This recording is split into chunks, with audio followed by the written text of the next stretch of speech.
നമസ്കാരം കൂട്ടുകാരെ, thoughts of Khadija Shah എന്ന യൂട്യൂബ് ചാനലിലേക്ക് എല്ലാവർക്കും സ്വാഗതം.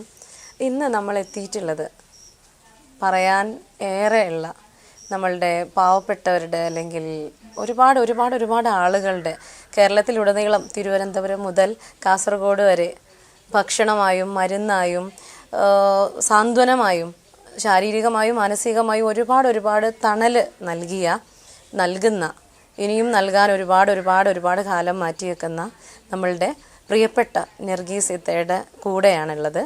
നർഗീസ് ഇത്തയെക്കുറിച്ച് എനിക്ക് ഒരുപാട് വർഷങ്ങളായിട്ട് അറിയാം. നേരിട്ട് കാണാൻ ഒരുപാട് കൊതിച്ച ഒരാളാണ്. കാരണം നമ്മൾ ഇഷ്ടപ്പെടുന്ന മേഖല തന്നെയാണ് നമ്മളുടെ നർഗീസ് തിരഞ്ഞെടുത്തിട്ടുള്ളത്. അത് തൊഴിൽ നേഴ്സാണെങ്കിൽ പോലും അത് ഇഷ്ടത്തോടെ സന്തോഷത്തോടെ ചെയ്യുന്ന ഒരു വ്യക്തി. അതിലപ്പുറം തന്നെക്കൊണ്ടാവുന്നത് ഒരാളെയും വെറുതെ വിടാതെ വീടുകൾ നമുക്കറിയാം 41-ലധികം, ഇനി എൻ്റെ അക്കം അത് കൂടിയിട്ടേ ഉണ്ടാവുള്ളൂ, വീടുകൾ നിർമ്മിച്ച് നൽകുക, ഭക്ഷണം അത് ആരോരുമില്ലാത്തവരുടെ അർഹതപ്പെട്ട ആളുകളിലേക്ക് തന്നാലാവുന്നത് അത് ഏതൊക്കെ രീതിയിൽ ചെയ്യാൻ പറ്റുമോ, രാവെന്നോ പകലെന്നോ ഇല്ലാതെ സ്വന്തം ആരോഗ്യം പോലും നോക്കാതെ മറ്റുള്ളവർക്ക് വേണ്ടി ജീവിതം ഒഴിഞ്ഞുവെച്ച ഒരു മഹത് വ്യക്തിത്വം. ഈ വനിതാ ദിനത്തിൽ നിങ്ങൾക്ക് സമർപ്പിക്കുന്നത് നർഗീസ് മാഡത്തെയാണ്. അപ്പോൾ എല്ലാവിധ ആശംസകളും അറിയിച്ചുകൊണ്ട് നമുക്ക് മാഡത്തോട് 2 വാക്ക് ചോദിച്ചറിയാം. നമസ്കാരം, ഞാൻ ഖദീജ ഷാ താനൂരാണുള്ളത്. അപ്പോൾ നമ്മൾ ഒരുപാട് നാളായി ഒന്ന് കാണാനും നേരിട്ട് പരിചയപ്പെടാനും ആഗ്രഹിക്കുന്നു. അപ്പോൾ ഇപ്പോൾ കുറച്ചായിട്ടുള്ള നമ്മൾ ചാനൽ സ്റ്റാർട്ട് ചെയ്തിട്ട്. അപ്പോൾ എനിക്ക് തോന്നി ഈ ഒരു വനിതാ ദിനത്തിൽ ഞാൻ കണ്ട ഒരു മാലാഖ, ഏറ്റവും പ്രഷ്യസ് ആയിട്ട് നമ്മൾ കാണാൻ പറ്റിയ ഒരാളാണ് തന്നെ വേണം നമ്മളുടെ പ്രേക്ഷകർക്ക് കാണിച്ചു കൊടുക്കാൻ. അപ്പോൾ ഇതിൻ്റെ ഉദ്ദേശം വെച്ചുകൊണ്ട് വന്നതാണ്. അപ്പോൾ എന്താണ് പറയാനുള്ളത് ഈ ഒരു വനിതാ ദിനത്തിൽ വനിതകളോടും അതുപോലെ മറ്റുള്ളവരോടും?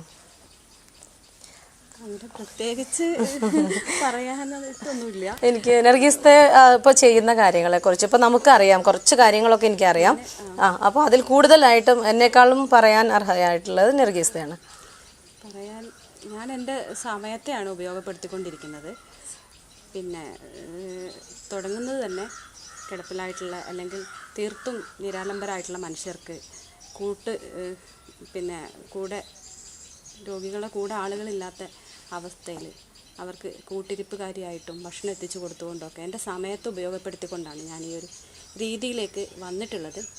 അപ്പോൾ എനിക്ക് പറയാനുള്ളത്, എല്ലാവരും സമയത്തെ നമ്മൾ ഇന്നത്തെ കാലത്ത് ആർക്കും ഒന്നിനും സമയമില്ലാത്തൊരു കാലമാണ്. ഒന്നിനും സമയമില്ല. അപ്പോൾ നമ്മൾ കരുതി കഴിഞ്ഞാൽ എല്ലാത്തിനും നമുക്ക് സമയം ഉണ്ടാവുമെന്നാണ്.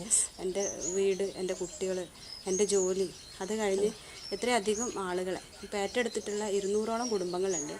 ആ കുടുംബങ്ങളുടെ ഒക്കെ ഗൃഹനാഥൻ ആണ് ഞാൻ. രക്ഷിതാക്കളില്ലാത്ത കിടപ്പിലായിട്ടുള്ള അല്ലെങ്കിൽ മരണപ്പെട്ടു പോയിട്ടുള്ള കുടുംബങ്ങളാണ് ദത്തെടുത്തിട്ടുള്ളത്. അപ്പോൾ അവരെ എല്ലാ കാര്യങ്ങളിലും എപ്പോഴും ഇൻവോൾവ് ആയിക്കൊണ്ടിരിക്കണം. ആ ഒരു കാര്യങ്ങൾ ചെയ്യുന്നത്. അതിൻ്റെ ഇടയിൽ 65ഓളം കുടുംബങ്ങൾക്ക് വീട് വെച്ചു കൊടുത്തു. 7 വീടിൻ്റെ പണി നടക്കുന്നുണ്ട്. ഇത്തരത്തിലുള്ള കാര്യങ്ങൾ, കുടിവെള്ള പദ്ധതികൾ. അപ്പോൾ എന്തൊക്കെ അതിൻ്റെ കൂടെ ഏഞ്ചൽസിൻ്റെ പ്രവർത്തനങ്ങൾ മുന്നോട്ട് കൊണ്ടുപോകണം. ഏഞ്ചൽസ് എന്ന വസ്ത്രാലയം നടത്തുന്നുണ്ട്. അപ്പോൾ ഒരുപാട് ആളുകൾ മാതൃകയാക്കിയിട്ടുണ്ട് ഇപ്പോൾ, അല്ലേ? അപ്പോൾ അതൊക്കെ മുന്നോട്ട് കൊണ്ടുപോകാനും എല്ലാത്തിനും ഈ സമയം അത് നമ്മൾ കരുതി കഴിഞ്ഞാൽ നമുക്ക് സമയം ഉണ്ടാവും എന്നുള്ളതാണ്. എന്തായാലും ഒരുപാട് സന്തോഷമുണ്ട് ഞങ്ങൾക്ക് ഇവിടെ വരാൻ പറ്റിയതിൽ. അഡോറ എന്ന സ്ഥാപനത്തിൻ്റെ എക്സിക്യൂട്ടീവ് ഡയറക്ടറാണ് നമ്മളുടെ നർഗീസ്. കൂടാതെ ഏഞ്ചൽസ് എന്ന പേരിൽ വസ്ത്രങ്ങൾ പാവപ്പെട്ടവന് സ്വന്തമായും അല്ലെങ്കിൽ ആ ഒരു കല്യാണ ദിവസം ആർക്ക് വേണമെങ്കിലും അവിടെ പോയിട്ട് വസ്ത്രങ്ങൾ കളക്ട് ചെയ്യാം. അപ്പോൾ അഡോറയെക്കുറിച്ചും അതുപോലെ ഏഞ്ചൽസ് എന്ന സ്ഥാപനത്തെക്കുറിച്ചും നർഗീസ് പറയുന്നത് കേൾക്കാം. അഡോറ എന്നത് 1998 നിലവിൽ വന്നിട്ടുള്ള ഒരു NGO ആണ്. ഇന്ത്യ മുഴുവൻ പ്രവർത്തിക്കാൻ സ്വാതന്ത്ര്യമുള്ള ഒരു സന്നദ്ധ സംഘടന. അഡോറൻ്റെ എക്സിക്യൂട്ടീവ് ഡയറക്ടറാണ് ഞാൻ. അഡോറൻ്റെ കീഴിൽ വരുന്ന സാമൂഹ്യ സേവന സംരംഭമാണ് ഏഞ്ചൽസ്. സൗജന്യമായി വസ്ത്രങ്ങൾ കൊടുക്കാൻ പറ്റുന്ന സ്ഥാപനങ്ങളാണ്. നമ്മളൊക്കെ വസ്ത്രാലയങ്ങളിൽ പോയി ആവശ്യത്തിന് വസ്ത്രങ്ങൾ തിരഞ്ഞെടുക്കുന്നുണ്ട് നമുക്ക് വേണ്ടത്. അപ്പോൾ പൈസ ഇല്ലാത്ത ആളുകൾക്ക് ₹1 പോലും കൊടുക്കാതെ അവർക്ക് ആവശ്യമുള്ള ഇഷ്ടപ്പെട്ട സ്വാതന്ത്ര്യമാണ് ഈ വസ്ത്രാലയങ്ങൾ. ഇപ്പം തുടങ്ങിയിട്ട് 6 വർഷത്തിന് മേലെയായി. അപ്പോൾ ഇപ്പോൾ നിലവിൽ 6 എണ്ണമാണ് ഉള്ളത്. അതിൽ പ്രധാനം വെഡ്ഡിങ് സെക്ഷൻ ഉണ്ട്. വിവാഹ വസ്ത്രങ്ങൾ കല്യാണം കഴിഞ്ഞ ആളുകൾ തരുന്നതാണ്. ഇങ്ങനെയുള്ള പെൺകുട്ടികൾക്ക് നിർദ്ധരായിട്ടുള്ള മാതാപിതാക്കളില്ലാത്തതോ അല്ലെങ്കിൽ പിതാവില്ലാത്തതോ ആയിട്ടുള്ള കുട്ടികൾക്ക് കല്യാണത്തിന് നൽകുന്നത് 3000-ഓളം പെൺകുട്ടികൾക്ക് വിവാഹ വസ്ത്രങ്ങൾ കൊടുത്തു കഴിഞ്ഞു. യെസ്, 3000. അതൊക്കെ ഇങ്ങനെ കല്യാണം കഴിഞ്ഞ ആളുകൾ അലമാരയിൽ മടക്കി വെക്കാതെ അത് നമ്മളെ ഏൽപ്പിക്കുന്നതുകൊണ്ടാണ് 2-3 മണിക്കൂർ അല്ലെങ്കിൽ ഒരു ദിവസം ഇട്ട വസ്ത്രങ്ങൾ മറ്റ് ഒരു പെൺകുട്ടിക്ക് കൂടി ഉപയോഗപ്പെടട്ടെ എന്ന് ആ ഒരു വലിയ മനസ്സുകൊണ്ടാണ് ഇത്രയധികം ആളുകൾക്കത് നൽകാൻ സാധിച്ചത്. അവിടുന്ന് വസ്ത്രങ്ങൾ എടുത്തു പോകുന്ന ഓരോ കുട്ടിയുടെയും മനസ്സ്, ആ ഒരു സന്തോഷം, അതിൻ്റെ ഒരു പ്രാർത്ഥന ഒക്കെ ആ തരുന്ന ആളുകൾക്ക് എപ്പോഴും കിട്ടിക്കൊണ്ടിരിക്കുന്നുണ്ട്. അപ്പോൾ നമ്മുടെ പ്രേക്ഷകർ കൂടി അതിൻ്റെ ഒരു ഭാഗമാവണമെങ്കിൽ എന്താണ് ചെയ്യേണ്ടത്? തീർച്ചയായിട്ടും സാധാരണ അഡോറിൻ്റെ അഡ്രസ്സിൽ കൊറിയറായിട്ടാണ് അയക്കാറ്, അല്ലെങ്കിൽ എത്തിച്ചു തരാൻ സാധിക്കുന്ന ആളുകൾക്ക് ഏഞ്ചൽസിൽ എത്തിച്ചു തരാം. പിന്നെ ഞാൻ കോയാസ് ഹോസ്പിറ്റൽ, ഫറൂഖ് കോയാസ് ഹോസ്പിറ്റലാണ് വർക്ക് ചെയ്യുന്നത്. ഞാൻ ജോലി ചെയ്യുന്ന സ്ഥലത്ത് എത്തിച്ചു തരാറുണ്ട്. അപ്പോൾ ആളുകൾ എപ്പോഴും അതിൻ്റെ കൂടെ ഉണ്ട്, ഏഞ്ചൽസിന്റെ കൂടെ എല്ലാവരും എപ്പോഴും ഉണ്ട് ലൈവായിട്ട്. അതുകൊണ്ടാണ് അത് ഇത്രയും ഭംഗിയായിട്ട് ചെയ്യാൻ പറ്റും. ഇപ്പോൾ ഒരുപാട് ആളുകൾ അത് മാതൃകയാക്കി തുടങ്ങി അല്ലേ, നമുക്ക് കാണാൻ കഴിയുന്നുണ്ട്. അപ്പോൾ അതിൻ്റെ എല്ലാം ചുക്കാൻ പിടിച്ചത് നമ്മളുടെ നർഗീസയാണ്. ആ ഒരു രീതിയിലും ചീറ്റിംഗ് ഒരുപാട് നടക്കുന്നുണ്ട്. ഏഞ്ചൽസിന്റെ അല്ലെങ്കിൽ അഡോറിന്റെ പേരിനോട് സാമ്യമുള്ള പേരുകളിലൊക്കെ ഇതുപോലത്തെ സ്ഥാപനങ്ങൾ തുടങ്ങിയിട്ട് തെറ്റിദ്ധരിക്കപ്പെടുന്നുണ്ട്. അഡോറിന്റെ അതേ പേരിനോട് ചേർത്തുള്ള പേര് ചേർത്തിട്ട് ഇതുപോലെ വസ്ത്രാലയങ്ങൾ പല ഭാഗത്തും അഡോറയാണ് എന്ന് കരുതിയിട്ടൊക്കെ ആളുകൾ എന്നോട് ചോദിക്കുന്നുണ്ട്, ഇന്ന സ്ഥലത്ത് കണ്ണൂരില്ലേ അല്ലെങ്കിൽ തലശ്ശേരിയില്ലേ, അവിടെ ഒന്നും ഇല്ല, സ്ഥാപനം ഇല്ല എന്ന് പറയുമ്പോൾ അവിടുത്തെ പരസ്യങ്ങളുണ്ട്. അപ്പോൾ അങ്ങനെയുള്ള രീതിയിലും വരുന്നുണ്ട്. മാത്രമല്ല പല ഭാഗത്തും ഇതിന്റെ വിവാഹ വസ്ത്രങ്ങളൊക്കെ കോസ്റ്റ്ലി ആയുള്ള വസ്ത്രങ്ങളാണ്. നമ്മളത് ഏറ്റവും നമുക്കത് വിശ്വാസമുള്ള ആളുകളെ ഏൽപ്പിക്കണം. അത് തീർത്തും അർഹതപ്പെട്ട കൈകളിൽ അത് എത്തുന്നുള്ള പൂർണ്ണ വിശ്വാസം, അതാണ് നമുക്ക് ഏറ്റവും അർഹതപ്പെട്ട ആളുകളിലേക്ക് അത് എത്തിക്കുമ്പോഴാണ് അതിന്റെ ഒരു യൂസ് ചെയ്യപ്പെടുന്നുണ്ട് പല ഭാഗത്തും. അപ്പോൾ അത് ശ്രദ്ധിക്കാനുള്ളതാണ്. അപ്പോൾ നമുക്ക് അഡോറ അല്ലെങ്കിൽ ഏഞ്ചൽസ് എന്ന സ്ഥാപനത്തിലേക്ക് വസ്ത്രങ്ങൾ എത്തിക്കണമെന്നുണ്ടെങ്കിൽ അത് നേരിട്ട് എത്തിക്കുക, മറ്റൊരാളെ ഏൽപ്പിക്കാതെ അല്ലെങ്കിൽ മറ്റ് ഈ പേരുകളിൽ അറിയപ്പെടുന്ന സ്ഥലങ്ങളിലേക്ക് എത്തിക്കാതെ നേരിട്ട് തന്നെ എത്തിക്കുക എന്നുള്ളതാണ്. അപ്പോൾ അതിലൂടെ കിട്ടുന്ന ഒരു സന്തോഷം ഒരുപാട് ആളുകൾക്ക് ശരിക്കും ഒരു മാലാഖ തന്നെയാണ്. അതിനപ്പുറം എനിക്കൊരു വേർഡ് കിട്ടാനില്ല ഈ ഒരു കാര്യങ്ങൾ ചെയ്യണം. കാരണം സ്വന്തം കാര്യം ഇവിടെ മാറ്റി വെച്ച് പലർക്കും ഇന്ന് സ്വന്തം കാര്യങ്ങൾ ചെയ്യാൻ പോലും സമയം തികയുന്നില്ല. അപ്പോൾ കിട്ടുന്ന സമയം മാക്സിമം ഉപയോഗപ്പെടുത്തി മറ്റുള്ളവരുടെ സന്തോഷത്തിന് വേണ്ടി അല്ലെങ്കിൽ മറ്റുള്ളവർക്കൊരു വലിയ തണൽ മരമായി നിൽക്കാൻ ഒരു മനസ്സുള്ള ഒരു മാലാഖയൊക്കെ ഒപ്പമാണ് ഈ ഒരു വനിതാ ദിനം ആഘോഷിക്കാൻ പറ്റുന്നത് എന്നതിൽ ഒരുപാട് സന്തോഷമുണ്ട്.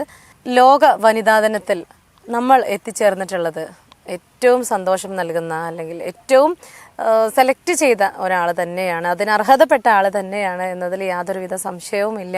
അപ്പോൾ ഇനി അങ്ങോട്ട് എന്തൊക്കെയാണ് നർഗീസ് മാഡത്തിൻ്റെ ആ ഒരു കാര്യങ്ങൾ എന്തൊക്കെയാണ് ചെയ്യാനുള്ളത് എന്ന്, ഇനിയും ചെയ്യാതെ പോയ എന്തെങ്കിലും ഒരു കാര്യമുണ്ടെങ്കിൽ അതിനെക്കുറിച്ചൊന്ന് പറയൂ. ആഗ്രഹിച്ച കാര്യങ്ങൾ ഉണ്ടാവുമല്ലോ. തീർച്ചയായിട്ടും എൻ്റെ ഏറ്റവും വലിയൊരു ആഗ്രഹം എന്ന് പറയുന്നത് സ്പൈനൽ ഇഞ്ചേർഡ് ആയിട്ടുള്ള ആളുകൾക്ക് വേണ്ട ഒരു ഫിസിയോതെറാപ്പി സെന്റർ ആയിരുന്നു. അത് ആഗ്രഹിക്കാൻ തുടങ്ങിയിട്ട് 10 വർഷത്തിലേറെയായി. തീർച്ചയായിട്ടും അത് നടക്കും. എനിക്കതിന് വേണ്ടി ഒന്നും ചെയ്യാൻ സാധിച്ചില്ല. സ്വാഭാവികമായിട്ടും ഒരുപാട് കാര്യങ്ങൾ ചെയ്യുന്ന ഒരാളെന്ന നിലയിൽ സാമ്പത്തികമായിട്ട് ഞാൻ എപ്പോഴും അതിൻ്റെ ബുദ്ധിമുട്ടുകളിലായിരിക്കും. കാരണം ഒരുപാട് കുടുംബങ്ങളുടെ ഗൃഹനാഥയാണ്. അപ്പോൾ ഒരുപാട് പ്രശ്നങ്ങൾ ഞാൻ ഏറ്റെടുത്ത കുടുംബങ്ങൾക്ക് തന്നെ ഉണ്ടാകുമ്പോൾ ഈ ആഗ്രഹം ഒരു ഭാഗത്ത് തഴയപ്പെട്ട് ഇരിക്കുകയായിരുന്നു. ആഗ്രഹമല്ല, അതെൻ്റെ ആവശ്യം കൂടിയായിരുന്നു. കാരണം സ്പൈനൽ ഇഞ്ചേർഡ് ആയിട്ടുള്ള ഒരുപാട് ആളുകളെ ഞാൻ സഹായിയിൽ കൊണ്ടുപോയി, കോയമ്പത്തൂർ സഹായി കൊണ്ടുപോയി 3 മാസമൊക്കെ അവർക്ക് ഫിസിയോതെറാപ്പി കൊടുത്തിട്ട് ഞാൻ തന്നെ കൊണ്ടുപോയി അഡ്മിറ്റാക്കി, ഞാൻ തന്നെ തിരിച്ച് ഡിസ്ചാർജാക്കി കൊണ്ടുവന്നു. അവർ സ്വന്തം കാര്യം നോക്കാവുന്ന രീതിയിലേക്ക് അവരെ എത്തിച്ചിട്ടുണ്ട്. മീൻസ് അവരെ പൂർവ്വസ്ഥിതിയിലേക്കല്ല, അവർക്ക് കൈകൾക്കൊക്കെ ബലം കൊടുത്ത് മാനസികമായ സപ്പോർട്ട് കിട്ടിക്കൊണ്ട് അവർക്ക് എന്തെങ്കിലും സ്വയം തൊഴിൽ ചെയ്ത് ജീവിക്കാൻ രീതിയിലേക്ക് 40-ലധികം ആളുകളെ ഞാൻ കൊണ്ടുവന്നിട്ടുണ്ട്. അപ്പോൾ ആ ഒരു യാത്രയും ആ ഒരു ബുദ്ധിമുട്ട് ഒഴിവാക്കാൻ വേണ്ടി ബൈസ്റ്റാൻഡർ ഇല്ലാതെ രോഗികൾ അവിടെ അഡ്മിറ്റ് ആക്കൂല എന്നുള്ള ആ ഒരു കാരണം കൊണ്ടുകൂടി ബൈസ്റ്റാൻഡർ ഇല്ലാത്ത രോഗികൾക്ക് കൂടി സൗകര്യം ആയി നമുക്ക് തന്നെ അങ്ങനെ ഒരു സ്ഥാപനം ഉണ്ടെങ്കിൽ അത്ര ലോങ് ഉള്ള യാത്രകൾ ഒഴിവാക്കാം. അതുപോലെ നമുക്ക് തന്നെ അവരെ കെയർ ചെയ്ത് ഈ ആദിവാസി പയ്യന്മാരൊക്കെ ഒരുപാട് വീണ് കിടക്കുന്നുണ്ട്. കാർഷിക മേഖലയാണ് വയനാട്. അപ്പോൾ ഒരുപാട് പേരുണ്ട്. അവരൊക്കെ ഇതുപോലെ അവർക്കൊരു ഷെൽട്ടർ അവരൊക്കെ റെഡിയാക്കി കൊണ്ടുവരണമെന്ന് എൻ്റെ ഒരു വലിയ ആഗ്രഹമാണ്. പക്ഷെ എനിക്കിതുവരെ അതിന് വേണ്ടിയിട്ട് ഒന്നും ചെയ്യാൻ സാധിച്ചില്ല. തീർച്ചയായും കഴിയും, ഇതൊക്കെയും സാധ്യമാണെങ്കിൽ തീർച്ചയായിട്ടും വയനാട് ജില്ലയിലാണ് കൂടുതൽ എൻ്റെ പ്രവർത്തനങ്ങൾ. വയനാട് ജില്ലയിൽ തന്നെ അത് വരണമെന്ന് ഞാൻ ആഗ്രഹിച്ചു. പക്ഷെ എനിക്ക് അവിടെ ഈ ഒരു കാര്യത്തിന് ഒരു തുണ്ടുഭൂമി പോലും സ്വന്തമാക്കാൻ സാധിച്ചിട്ടില്ല എന്നുള്ളതാണ്.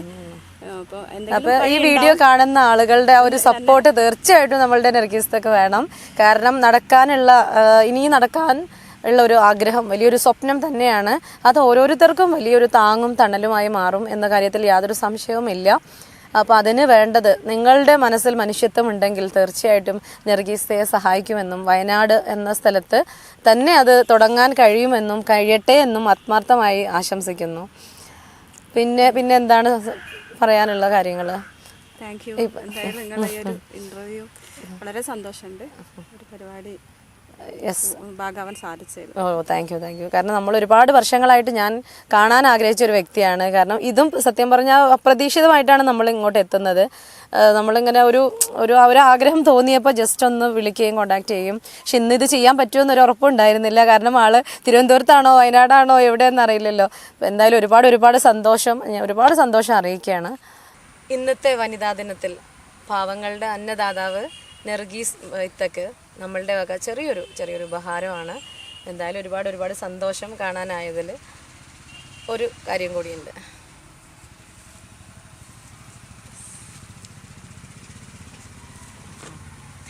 യെസ്, ഇനിയും ഒരുപാട് പൊന്നാടകൾ കൊണ്ട് അലങ്കരിക്കട്ടെ ഈ ഒരു മനസ്സ്. എന്തായാലും ഒരുപാട് സന്തോഷം കാണാനായതിൽ. ഓക്കെ, പ്രകൃതിയോട് ഇണങ്ങിയ ഒരു വീടാണ് നമുക്കിവിടെ കാണാൻ പറ്റിയത്. അപ്പോൾ മനുഷ്യന്മാരോട് മാത്രമല്ല, കിളികളോടും പറവകളോടും കൂടെ ചെടികളോടും ഒക്കെയും ഇഷ്ടമുള്ള നർഗീസയാണ് കാണാൻ പറ്റിയത്. അപ്പോൾ ഇവിടെ എങ്ങനെ കുറേ ആയോ ചെടികളും എല്ലാം കൂടി? എന്താണ്, കിളികളെ കണ്ടു. ഈ വീട്ടിൽ താമസിച്ചിട്ട് 1 വർഷമായിട്ടുള്ളൂ. അപ്പൊ ഇവിടെ വരുന്ന സമയത്ത് ഇത് ഒരു മലയാണ്. അപ്പൊ ഇവിടെ ഭയങ്കര ചൂടും വെയിലുമായിരുന്നു. ഒരു പുല്ല് പോലും ഉണ്ടായില്ല. അപ്പൊ വന്ന് താമസിച്ച സമയത്ത് ഭയങ്കര പ്രയാസമായിരുന്നു, ചൂട്. അപ്പൊ ഞാൻ പെട്ടെന്ന് തന്നെ ഇവിടെ തണുപ്പാവാനും ജീവിക്കണമെങ്കിൽ മനുഷ്യർക്ക് അതൊക്കെയാണല്ലോ ആവശ്യം. എനിക്ക് ചെടികളോട് പണ്ടേ ഭയങ്കര ഇഷ്ടമായിരുന്നു. അപ്പൊ സ്വന്തമായിട്ടൊരു വീട് വരുമ്പോഴേ അല്ലേ അതൊക്കെ പറ്റൂ. അപ്പൊ എന്നെ എപ്പോഴാണോ വീട്ടിലെത്തുന്നത്, രാത്രി 1 മണിക്കാണെങ്കിൽ ആ സമയത്താണ് ഞാൻ ചെടികൾ നനയ്ക്കാറ്. പുതിയ പൂക്കളൊക്കെ ഉണ്ടെങ്കിൽ അവരോടൊക്കെ പിന്നാരൊക്കെ പറഞ്ഞതുപോലെ തന്നെ കിളികളും മീനും പൂക്കളും എല്ലാം ഉണ്ട്. അപ്പൊ നമുക്ക് ഈ ഒരു ചെടിയെ കുറിച്ച് പറഞ്ഞല്ലോ, ഒരു ബേർഡ് ഫ്രൂട്ടിനെ കുറിച്ചിട്ട്. ഇത് നിറയെ ഒരു പഴം ഉണ്ടാവും, ബേഡ് ചെറി അത് പറയാം. ഇത് ഈ പഴം തിന്നാനായിട്ട് ധാരാളം കിളികൾ വരും. വൈകിട്ടും രാവിലെ ഉണർന്നു കഴിഞ്ഞാൽ തന്നെ ഇതിന്റെ ഫുള്ള് മരത്തില് കിളികളായിരിക്കും. അപ്പൊ അതുപോലെ നമ്മുടെ മുന്തിരിവള്ളി നട്ടിട്ടുണ്ട്, പാഷൻ ഫ്രൂട്ടിന്റെ കണ്ടു. ഒക്കെ ഇത് പെട്ടെന്ന് തണുപ്പ് വരാനും തണല് വരാനും വേണ്ടിയിട്ടാണ് ചെയ്തത്. 6 മാസം കൊണ്ട് ഈ ഒരു ലെവലിലേക്ക് വന്നു. മറ്റുള്ളവർക്ക് തണലേകുന്നതോടൊപ്പം സ്വന്തമായി ആ തണൽ അനുഭവിക്കാനും കൂടിയാണ് നമ്മളുടെ ഈ ചെടികളൊക്കെ നട്ടിട്ടുള്ളത് എന്നാണ് നർഗീസ പറയുന്നത്. എന്തായാലും ഒരുപാട് സന്തോഷം. അത് ഞാൻ പറഞ്ഞ സമയം ഉപയോഗപ്പെടുത്തുക, എല്ലാത്തിനും ഉപയോഗപ്പെടുത്തുക എന്നുള്ളതാണ്. പാതിരാക്ക് വന്നു കഴിഞ്ഞാൽ ആ സമയത്ത് ചെടികളെ എടുത്ത് പോയി വിശേഷം ചോദിച്ചിട്ടാണ് അകത്തേക്ക് കയറാറ്. Yes, okay. അപ്പോൾ എന്തായാലും ഒരുപാട് സന്തോഷം. വീട്ടിൽ വരാനും ഇത്തയെ കാണാനും പറ്റിയതിൽ ഒരുപാട് സന്തോഷം അറിയിക്കുകയാണ്. അപ്പോൾ ഇനി അങ്ങോട്ടും തുടർന്നുള്ള എല്ലാ ആഗ്രഹങ്ങളും നടക്കട്ടെ, എല്ലാ തീരുമാനിച്ചുറച്ച പുതിയ കാര്യങ്ങളും എല്ലാം നടത്താൻ കഴിയട്ടെ എന്ന് ആത്മാർത്ഥമായി ആശംസിക്കുന്നു. നമ്മളാൽ കഴിയുന്ന എല്ലാവിധ സപ്പോർട്ടും ഉണ്ടാവും തീർച്ചയായും. Okay, thanks. ഇതുപോലെ ഒരുപാട് മഹത് വ്യക്തിത്വങ്ങളെ പരിചയപ്പെടുത്താനും നമ്മളുടെ ചാനലിൽ ഇനിയും പുതിയ വീഡിയോസ് തീർച്ചയായും ലഭിക്കുന്നതാണ്. അപ്പോൾ നിങ്ങൾക്ക് ഈ ഒരു വീഡിയോ ഇഷ്ടപ്പെടുകയാണെങ്കിൽ സുഹൃത്തുക്കൾക്ക് ഷെയർ ചെയ്ത് കൊടുക്കുക. പുതിയ വീഡിയോസ് കാണുന്നതിന് വേണ്ടി തൊട്ടടുത്തുള്ള ബെല്ലൈക്കൺ കൂടി ഒന്ന് പ്രസ് ചെയ്യുക. തീർച്ചയായും ഈ ഒരു ചാനൽ സബ്സ്ക്രൈബ് ചെയ്യുക.